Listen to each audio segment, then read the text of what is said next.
Welcome back to Brandon Sports Talk. In today's episode, I have the privilege to interview Cheif Bryant from Keiser University. How are you doing today? I'm blessed. Extremely well. Can you talk about your coaching experience? Yeah, actually, I got into coaching.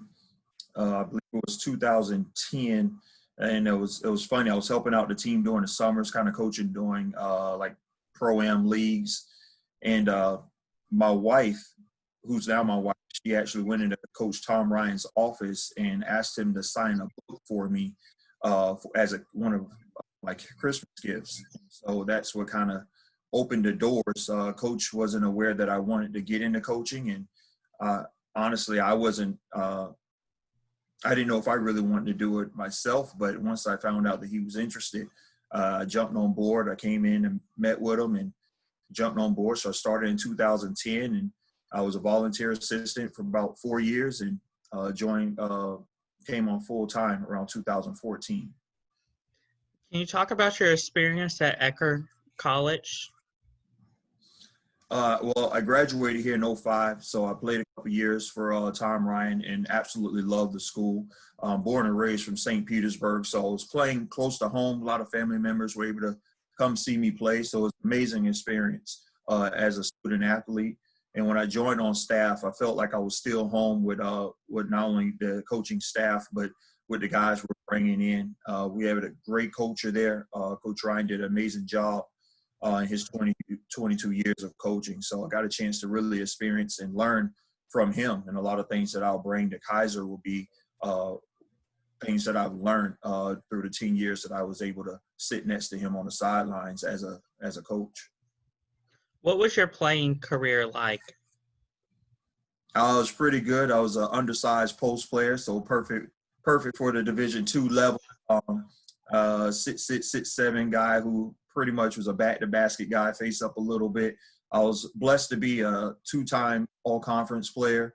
We went to the Elite Eight during my 2 years here, and also we won a conference championship, made the postseason both years. So had an amazing career, I think, as a student athlete, especially someone who was pretty limited as a player. Can you talk about what you plan to accomplish at Keiser University as their new head basketball coach? Well, obviously, we had a lot of accomplishments over at Eckerd College, and I want to bring over conference championships, that experience that I have from there. But really at Keiser, my first head coaching job, so I'm shooting for the moon. Want to win it all. I want these guys to be on the national platform every year. Want us to have that national recognition that Keiser and I want other teams to expect us to be at the national tournament. So I really want to build up, continue to build the reputation that's been placed ahead of us since Coach Moss, since he's been around. I mean, the school has a 77% win percentage in its career of college basketball dating back to Northwood. So, I mean, it's going to be a little bit of pressure, but I want the guys that come in to understand that winning is something that we expect to do. That's pretty impressive on his record. Can Absolutely. you talk about what you plan to accomplish in the recruitment process as a new coach? Yeah, from Eckerd College, we recruit a lot of four-year players. I want to be pretty open at the NAIA level, but still be able to develop the culture that I want. I want a combination of four-year players, a few transfers in there, give guys opportunity to play in West Palm Beach. So really when it comes to recruitment, I want to be completely open, whereas I came from a school that was pretty limited in things that we're able to do in the recruiting process. Is there a big difference in the recruitment process on the Division II level than the Division I level? Yes, I mean, it's one alone is talent, obviously, when you're looking at talent. But I think what kids don't know, and I wish there was some a network or some something that they can read up on a little bit more in regards to the scholarshiping. I think Division I's, when you get a scholarship, it is a full scholarship when it comes to athletics. But Division II, you're able to stack. So you're able to stack your academics with your athletics. and your athletic ability. And I think that's important to know because a lot of kids come out of high school and don't have the GPA to get them to the next level, or sometimes they have to settle with maybe a smaller school. But I think when they were able to learn some of these things in their early career of high school, it will help them prepare them because obviously in ninth grade, a lot of good players think they're going to end up at the Division I level, but you want to sell yourself short and limit yourself to your opportunities because you're not getting it done in the classroom. How hard is it to recruit players as a new head coach?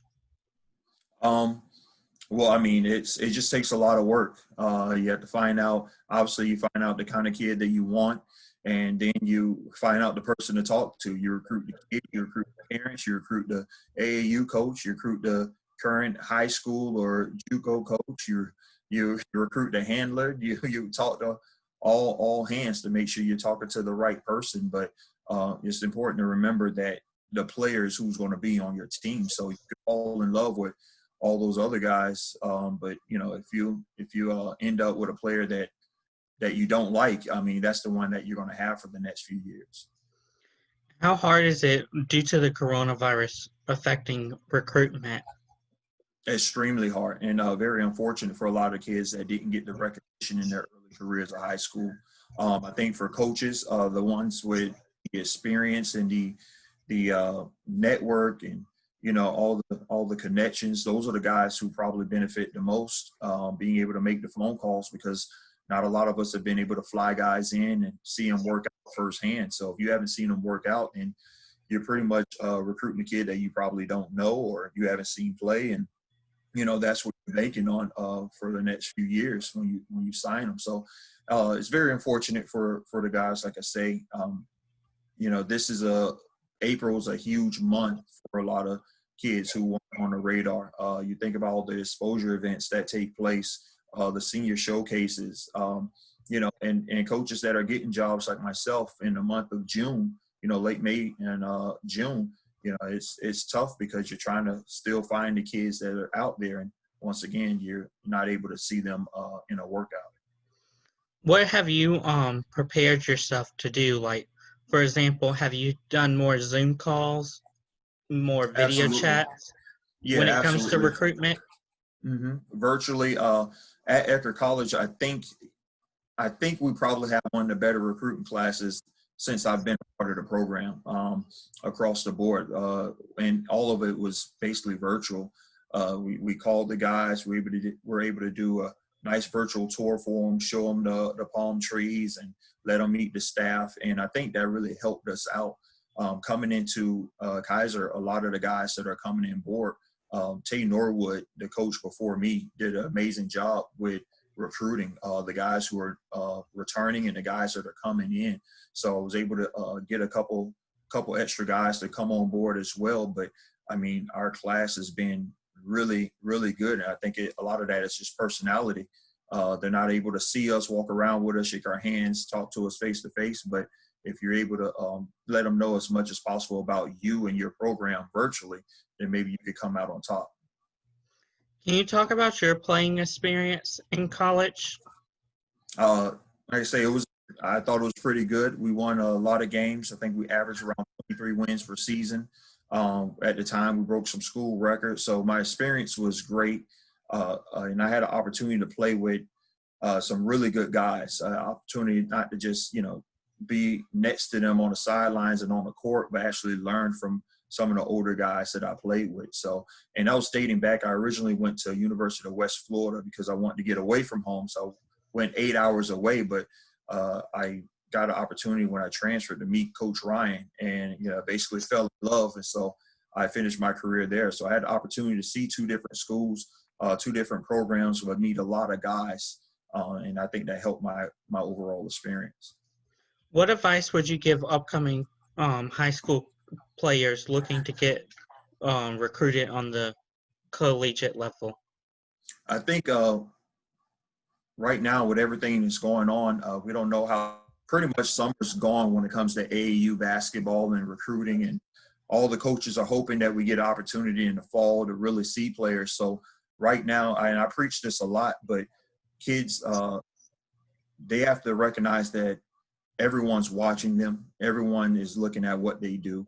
So you can't wait and expect, like, for this event that you're going to play your hardest and that you're going to cheer for your team. It has to become natural. It has to be at all times whenever they're playing, because there may not be a chance that Marcus Bryant sees you play, but I may be calling a guy who saw you in the stands, or that guy in the stands may be calling on me, and you may be impressive to somebody else that has shared that information with me, and we could possibly have a relationship going forward in your collegiate career. So a lot of recruiting is going to be through networking and who our guys tell us about this kid and stuff. So I think that's important. Kids, when they're on that court, they're going to have to play harder than ever, because probably 3 months of basketball really, or exposure basketball, has really been taken away from them.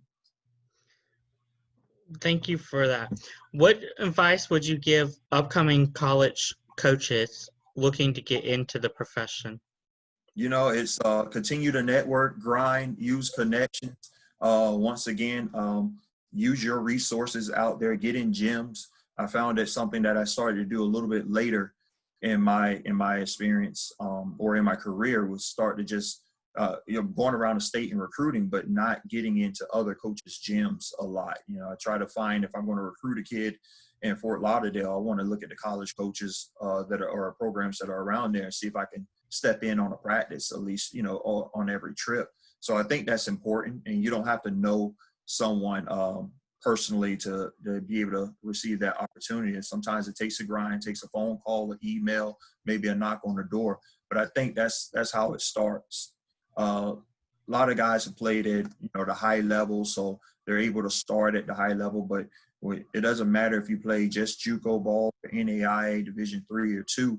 I think, use your network. Ask your coach, who does he know? Can he get you in the gym? To just go introduce yourself and just continue to network and communicate with that person.